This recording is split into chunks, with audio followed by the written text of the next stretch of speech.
over 5 years, Passion's Alistair Crane has been wreaking havoc on the town of Harmony, even though viewers have only been able to hear his voice.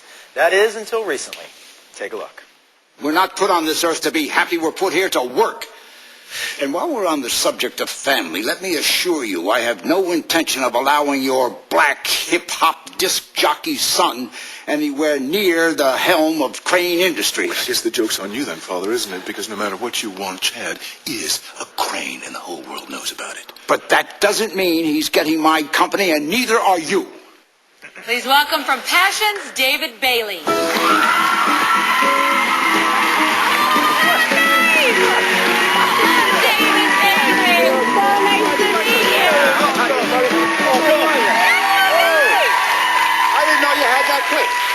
Is that right? Yeah. Oh, you never know what we're going to come up with here on Soap Talk. I know, I'm scared. Yeah. You should be. Listen to these people, these wonderful folks you got here. Shut up. You know, I don't know, maybe we should be scared, because I got to tell you, David, that performance, with the final reveal of Alistair, it's been, 5 years that we haven't seen his evil voice. His face. All we heard was the voice for 5 years, and he was the most evil guy in Harmony, and then all of a sudden, we see his face. Is there a lot of pressure on you as an actor? Yeah, except for one thing. Yeah. He was there for 5 years, and audiences knew a lot about him. You know yourself, as an actor, there's a lot of questions you ask when you take you create a new character. Creating the history behind the Here, character. you don't have to do that. You jump in, the guy's there. They told me he's the nastiest. He's a very nasty guy. Yeah. and go where you want with him. Oh, great. And I mean, Actor's dream. you hand a guy like a character like that to me, and because my training's all been character work anyway. Yeah, I'm off and running. I love great. it. You seem so excited. I am. It's really fun. I am. If you knew how old I am, you'd know why. Well, tell us. No. But it is, I mean, at any stage of your career, Of but to be course. given a mature, grown-up guy who can do this, I mean, I'm trying to kill my own family. Yeah. And everybody in town knows it. Yeah. Yeah. And look, I'm still here having fun. That's right. Now, That's there what it all about. There was an actor that was playing the voice, a different voiceover actor for 5 years. Yes. Now, did you do anything to kind of alter your voice to match that? Because it seems seamless to the viewers. No, I didn't actually study on any of it.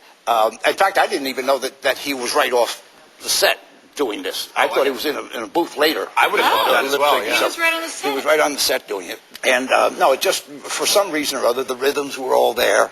And I did study a little of the body language, the use of the hands and like that, because the hands were speaking It was just all the those hands, years. right? Because I remember watching Yeah. hands on TV. Wasn't that weird? And they got away with it for 5 years. Is that something? They can get away with anything. Yeah, and this particular one is so out there. I mean, this show, I can't tell you how much fun it is to do this damn thing. Because wherever you want to go, come on. We have, what is it, an orangutan? Right, orangutan, witches. Well, witches, thank God. I'm waiting for the time that when I can work with Juliet. Yeah, I bet. The wishes she did. I don't know if I can say this. Sure. No, I'm not going to say it because I'm not even sure it was on the air. I can't say Now, not your first time in daytime. You were actually on Another World. I was on Another World for 10 years. Which didn't start off 10 years. You were only supposed to be there for a few months, right? I was out here finishing up a film called Wicked, one of the early horror movies of its time.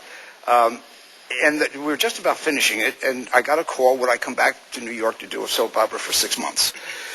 And I went back, yeah, okay, fine. I was there for 10 years. I like this movie you just did, something the Lord made. Yes. Tell me about that with Mos Def. Mos Def. It was a wonderful movie, and tried to go quickly through the history of this thing. Many, many years ago, there were some of you, no, I don't think anybody out there is old enough to remember, blue babies. Do you remember hearing about blue babies? These were babies who were born with a heart defect and they couldn't breathe. They always died. They turned blue and died.